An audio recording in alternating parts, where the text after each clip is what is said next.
Welcome to the Sustainable Aviation Futures North America Interview Insights here in Houston. Today I'm joined with Michael Avery, the president at 1PointFive. Welcome, Michael. Thank you. So tell us about 1PointFive. What's your mission currently?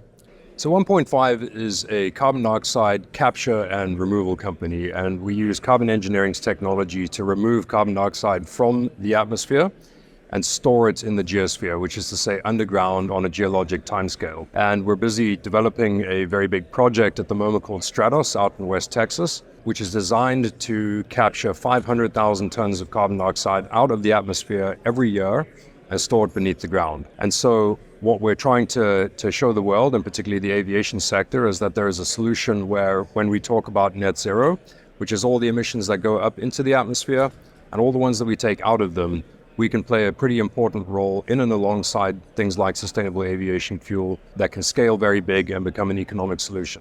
Amazing, and a hugely exciting time for carbon capture. And how about yourself? How did you get into the role and what's your experience? So I joined Oxy, which is 1PointFive's parent company, about 19 years ago. I've worked with them all around the world. I was an engineer to begin with, and then gradually evolved into a more commercial style role. And so currently I help stitch together the commercials, some of the technical stuff, and the strategy and business development. And it's an incredibly exciting job. Absolutely.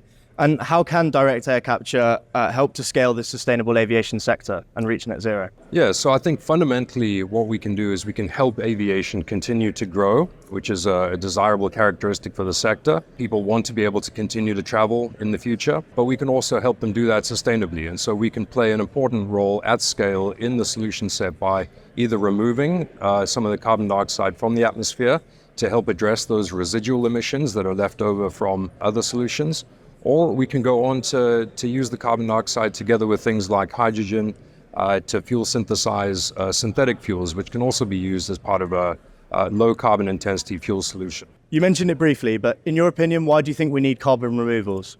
So carbon removals are going to be really important because not all fuels like sustainable aviation fuels can remove 100% of the emissions. And so some of them get you most of the way there, but there will always be some residual emissions which need to be removed from the atmosphere. And frankly, today, the globe across multiple sectors is putting too much carbon dioxide into the atmosphere. The globe needs to work on solutions to reduce the amount that we're putting up into the air, reduce that growth rate, but we also need to take some of that carbon dioxide out of the atmosphere. And I think that's where 1PointFive with carbon engineering's technology can be incredibly powerful to remove that carbon dioxide from the atmosphere and store it on a geologic timescale beneath the ground.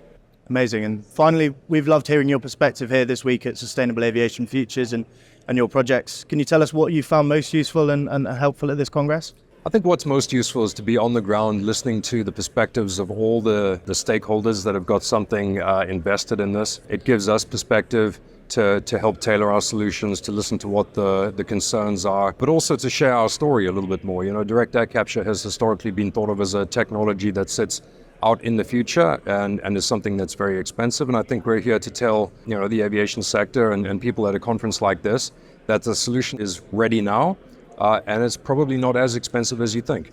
Amazing. Well, great to hear more about your work, and thank you very much for your time, Mike. Thank you so much.